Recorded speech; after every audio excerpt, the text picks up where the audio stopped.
Hello and welcome to new and returning viewers. Today I am doing a video about War of the Worlds on the anniversary of the radio broadcast by Orson Welles and the Mercury Theatre Company, which was on October the 30th, 1938. That broadcast generated a huge panic and outfall in New York as well as other parts of the United States. So you may be wondering, why were people freaking out about Martians landing in Horshall Common, which is in England? Well, there were a few factors involved. First of all, Herbert George Wells had sold the rights to War of the Worlds to an American publisher, and War of the Worlds was originally published both in America and the United Kingdom as a series of stories. It was not a novel until 1898. Now, Wells was opposed to the American publishers having changed the setting from the United Kingdom to America, but he had sold the rights. So, fair warning to authors who sell the rights to their publications. Others have learned that lesson selling to Hollywood and then seen what happens when they make the movies. So the big issue was the location was not in the United Kingdom anymore. As this radio broadcast was happening, it was talking about locations in the United States. The second big thing that caused misunderstandings and the whole hullabaloo that fell out from that is that the broadcast started at 8 p.m. And I'm going to read from a History Channel article that I found as I was researching this a few years ago, because I've done one video on War of the Worlds. This is an updated version. The show began on Sunday, October the 30th at 8 p.m. A voice announced, "The Columbia Broadcasting System and its affiliated stations present Orson Welles and the Mercury Theatre on the air in War of the Worlds by H.G. Wells." Now that's pretty clear. And yes, CBS is what people would recognize as a television station, but it began as radio. Again, history and knowing the timelines matters, and keeping things in context for how certain things happened and people reacted. They clearly announced that this was based on the story by H.G. Wells. However, many of the listeners were still over on NBC listening to Edgar Bergen and his dummy, Charlie McCarthy. That program didn't finish until 8:10, which is when many of the listeners switched over to CBS to listen to Orson Welles. So the key point there is they missed the introduction of what was going on, and that this was a retelling of the H.G. Wells story. Again, going back to the article, it says, Wells introduced his radio play with a spoken introduction, followed by an announcer reading a weather report. Then, seemingly abandoning the storyline, the announcer took listeners to the Meridian Room in Hotel Park Plaza in downtown New York, where you will be entertained by the music of Raymond Requillo and his orchestra, end quotes. Putrid dance music, interesting way to describe it, played for some time, and then the scare began. An announcer broke in to report that Professor Farrell of the Mount Jennings Observatory had detected explosions on the planet Mars. So not only have we switched from Ogilvy in the original version by H.G., but now we have a different astronomer listed. Then the dance music came back on, followed by another interruption in which listeners were informed that a large meteor had crashed into a farmer's field in Grover's Mills, New Jersey. So you can begin to understand why people freaked out. They thought they were just listening to some music being broadcast from New York. Suddenly there's an interruption about explosions on Mars. That's followed a little while later by an interruption that a meteor has crashed in New Jersey. Of course, the people listening to this are from around that area, and things are starting to, as they say, kick off. The broadcast goes on, there's dance music, there's other interruptions with updates and various things, and things really go wild when, of course, the interruption says 7,000 National Guardsmen had been killed. It continues on to say that there had been other crashes near Chicago and St. Louis. So again, you can imagine there's no cell phones, there's no internet, so you can't check or text your friends and find out what's going on. Not everyone even had a phone back in that time. As they're listening to this, if they were some of the people who missed the beginning of the broadcast, they think this is all real. And looking back in 2024, you may be saying, well, that's just silly. But you have to consider all the different factors that were at play at that time. They missed the introduction. They didn't know that this was based on H.G. Wells's story. The location had been changed to the United States, so this is things that were near them, not an ocean away. I mean, had Wells used H.G.'s original novel location, it would have been a very different scenario, but he didn't. He went based on the American version. That explains a little bit about why that whole hullabaloo started. And it was a very panic-stricken night for many people. It made the national newspapers. It was a big story for quite some time.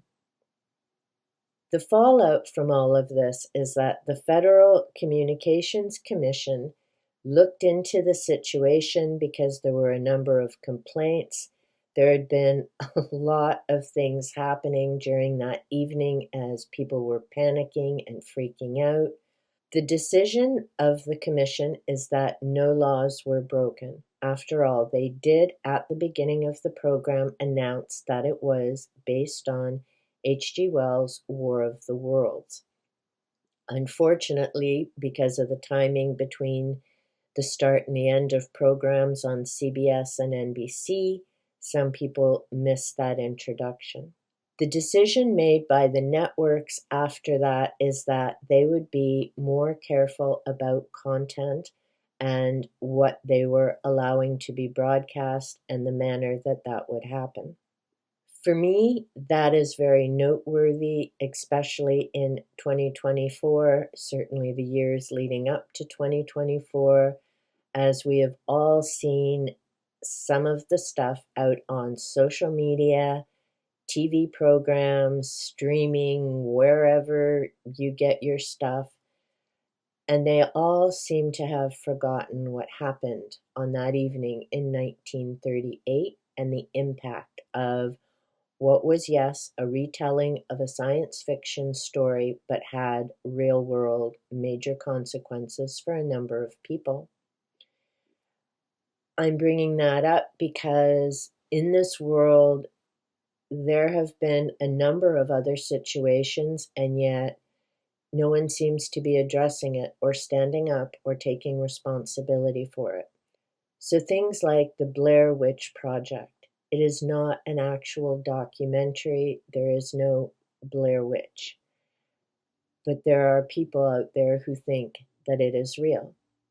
The Dear David saga, if you've watched any of that or you check into different paranormal channels, again, it's not real. It's great storytelling, it's entertaining, and it's creepy, but it's not real.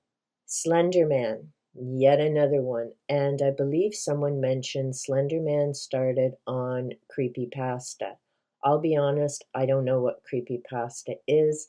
I've heard it. I think it's short stories. I've seen it on a few channels throughout YouTube, but I couldn't tell you what it actually is. But from what I understand, that's where Slender Man started and continued.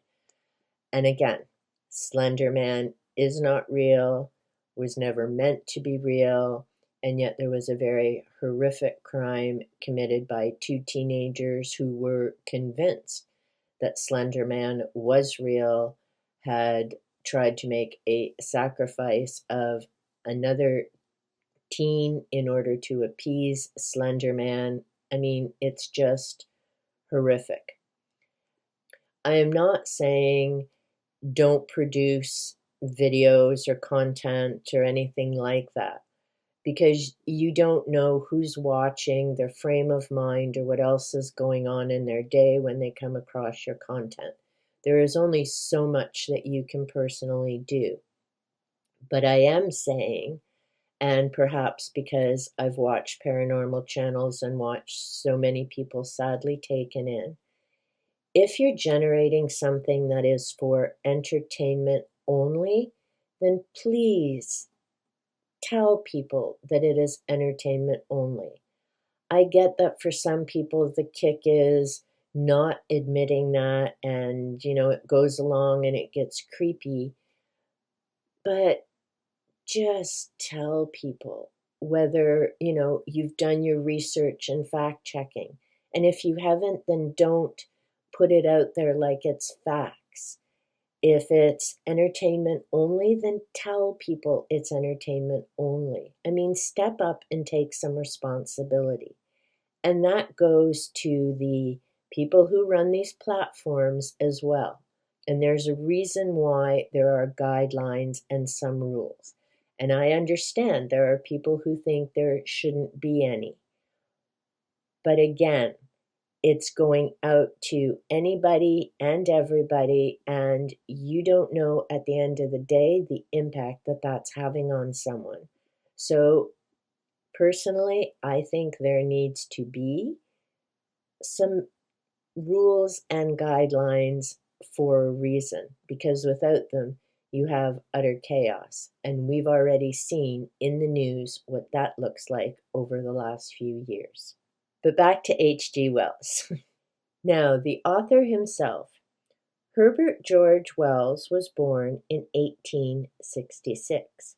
His family was always struggling for money.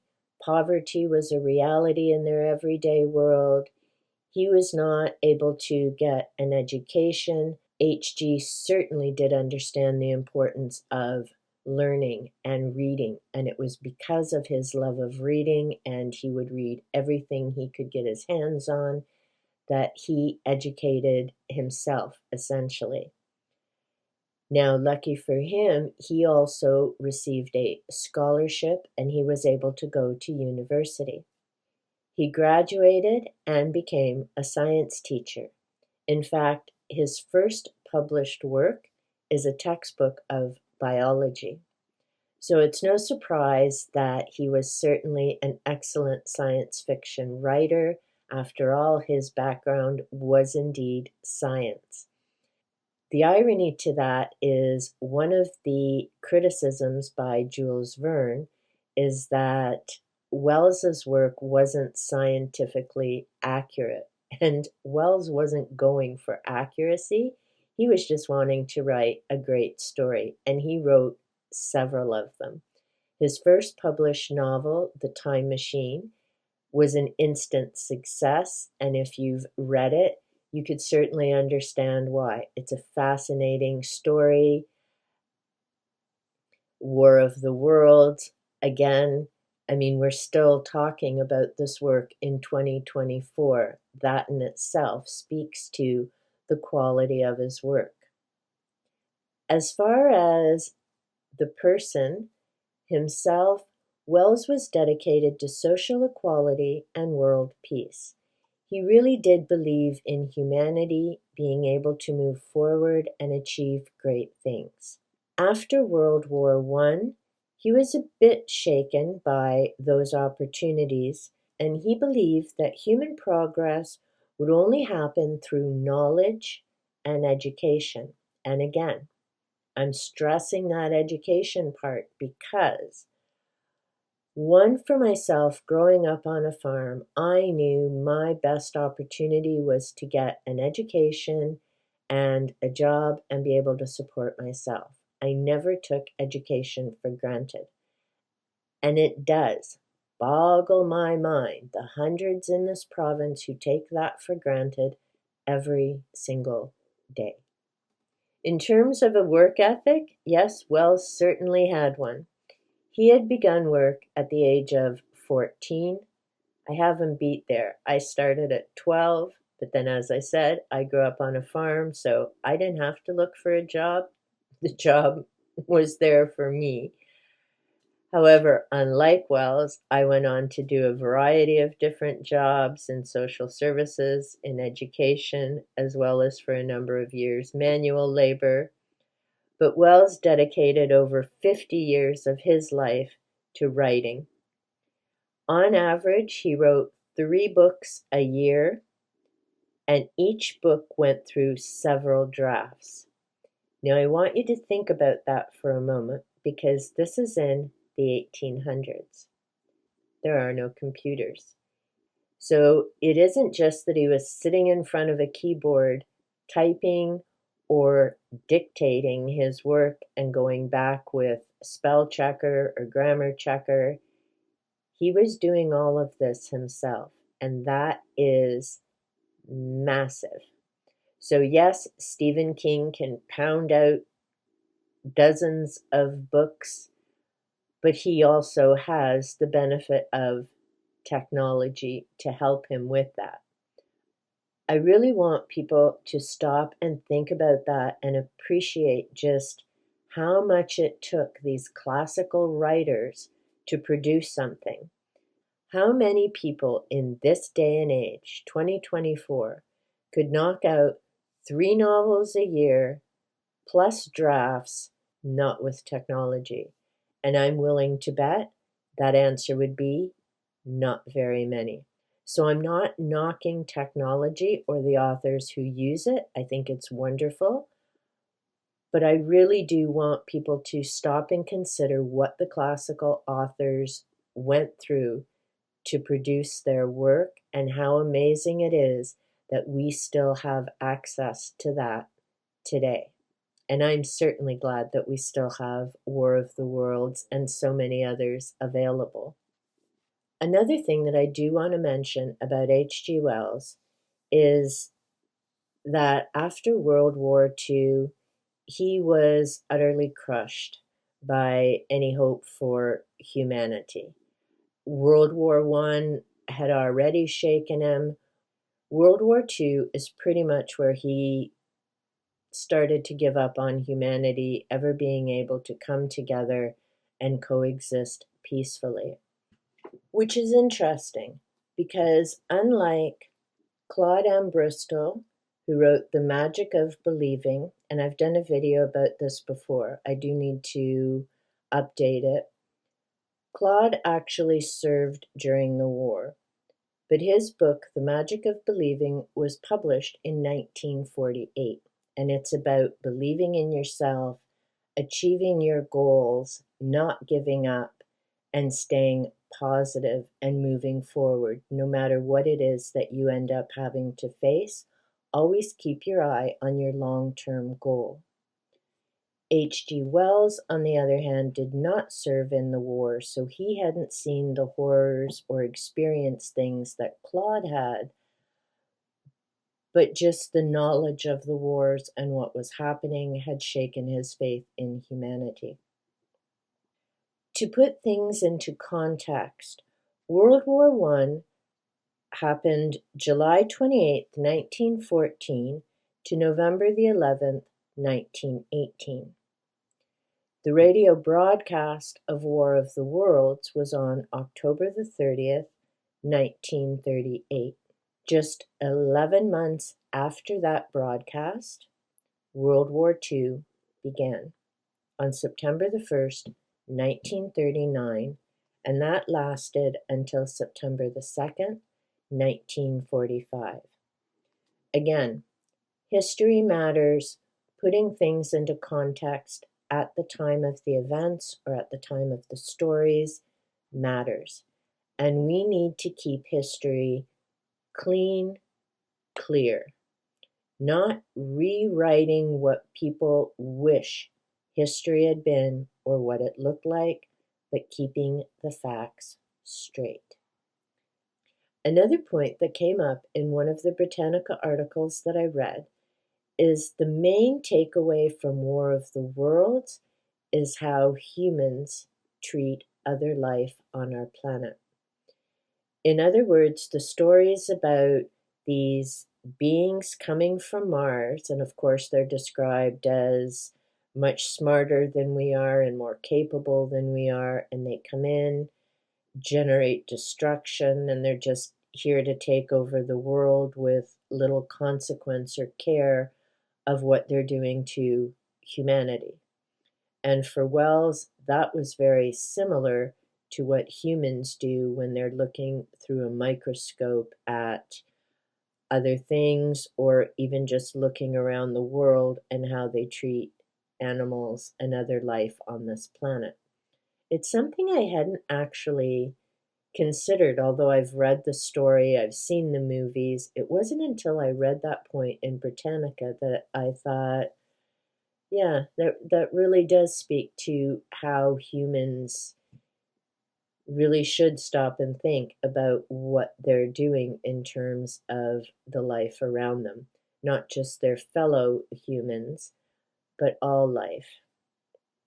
So although it's a science fiction fun read, there really is a lot to think about in terms of this story and what H.G. was wanting to say to humanity.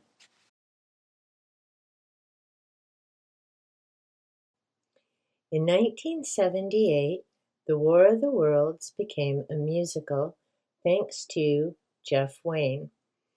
My CD copy comes with this incredible book. Not only does it contain the story of War of the Worlds, so you can follow along through the musical. So we have the sections for the journalist, all the lyrics to the song, so you can sing along if you would like to. There are amazing pictures throughout, so you get an idea of what's going on throughout the situation. We have our huge Martians and the attacks. It also includes information about everyone who was a part of the project.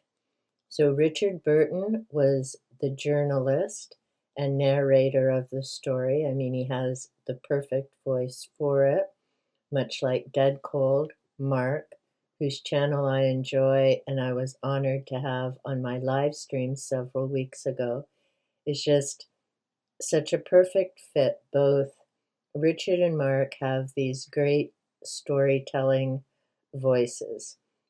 And if you've listened to the musical or you've checked out Mark's channel, you know exactly what I mean. Julie Covington was Beth. David Essex is the artilleryman. Justin Hayward, many will remember from The Moody Blues, and in this musical, there's the song Forever Autumn. We have Philip Lynott, who played Parson Nathaniel. We have then the musicians, Joe Partridge, Chris Thompson, Jeff Wayne, the producer of the musical, Jerry Wayne, who is an executive producer, Doreen Wayne, who wrote the script, Gary Osborne, Paul Vigras, and of course, H.G. Wells, the man who made this entire project possible by writing more of the worlds in the first place. If you haven't heard this version, I highly recommend. I'm sure some people are wondering, how do you turn a science fiction novel from the 1800s into something that in 1978 became immensely popular? You would have to listen to it to know. No one would have believed in the last years of the 19th century that human affairs were being watched from the timeless worlds of space. No one could have dreamed we were being scrutinized as someone with a microscope studies creatures that swarm and multiply in a drop of water. At midnight on the 12th of August, a huge mass of luminous gas erupted from Mars and sped towards Earth. Across 200 million miles of void, invisibly hurtling towards us, came the first of the missiles that were to bring so much calamity to Earth. Ogilvy, the astronomer, assured me we were in no danger. He was convinced there could be no living thing on that remote, forbidding planet. The chances of anything coming from Mars are 1,000,000 to 1, he said. The chances of anything coming from Mars are 1,000,000 to 1, but still they come. If you're still here, thank you so much, and I promise no more singing. The other thing that does crack me up throughout the musical is the sound of the Martians, and the ooh-la kind of reminds me of the Oompa Loompas in Willy Wonka. See, I can manage to connect pretty much anything to anything else. The novel starts out a little bit differently. It's fairly close to the musical. Chapter 1, The Eve of the War. No one would have believed in the last years of the 19th century that this world was being watched keenly and closely by the intelligences greater than man's and yet as mortal as his own. That as men busied themselves about their various concerns, they were scrutinized and studied, perhaps almost as narrowly as a man with a microscope might scrutinize the transient creatures that swarm and multiply in a drop of water. With infinite complacency, men went to and fro over this globe about their little affairs, serene in their assurance of their empire over matter.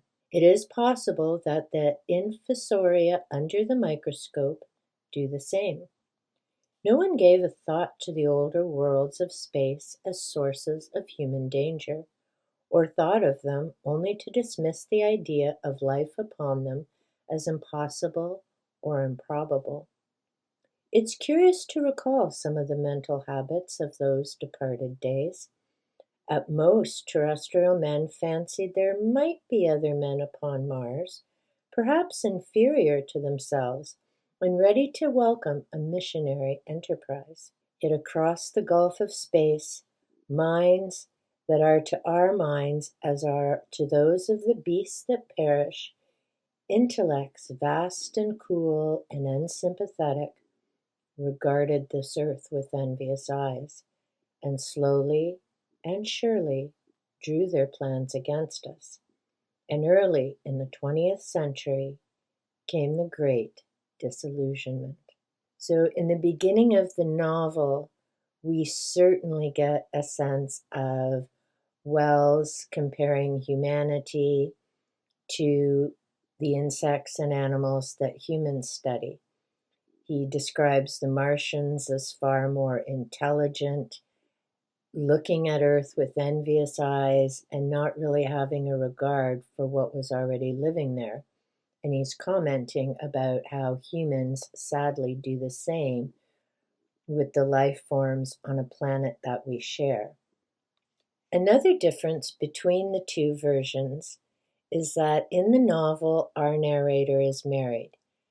Like the musical, he is a journalist and writes a story for his paper, but throughout the novel, he and his wife are separated, and and in the novel he talks about the invasion of the Martians, of course, the classic line Ogilvy said, the chances were 1,000,000 to 1 of anything living on Mars, certainly coming to Earth or presenting any type of danger. So our story focuses on the narrator's journey, trying to stay safe. His wife goes elsewhere, and the story continues on. Another difference between them, so in the musical, he has a girlfriend, she's leaving on the ship. We hear about the Thunder Child valiantly trying to protect the ship so it can get away. Both versions definitely keep you going. How will humanity survive? Both versions also focus on, suddenly with the invasion of the Martians and certainly with the heat ray and the things that are happening, there is no longer a difference between rich and poor.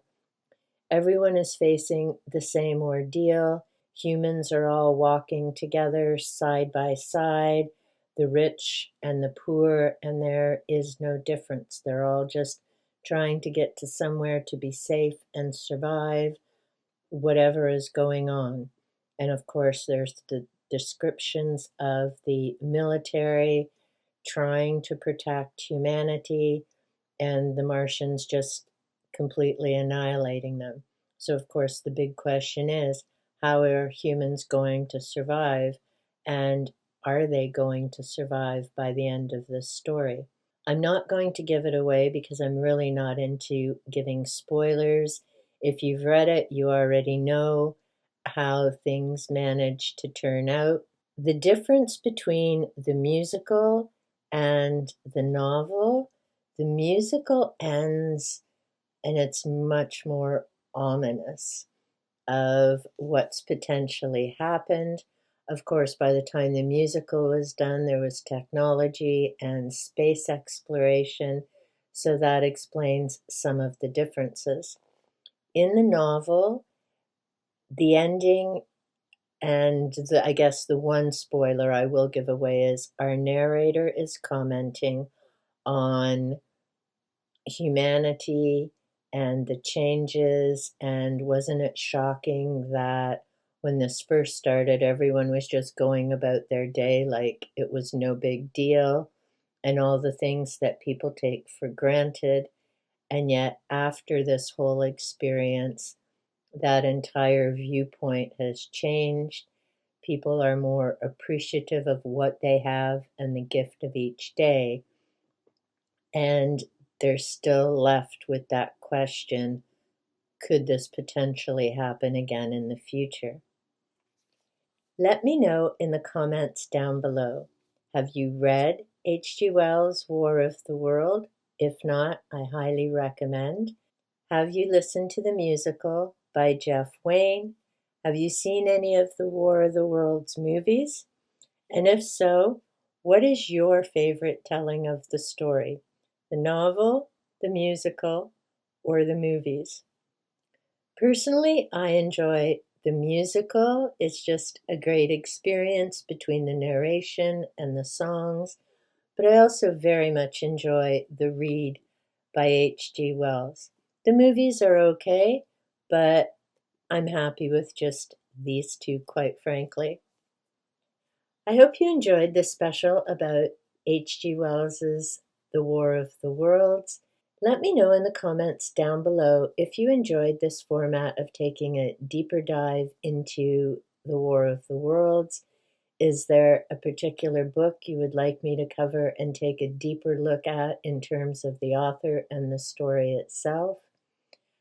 Until next time, keep your eye on the sky, be mindful of any green flashes that you see, and take good care.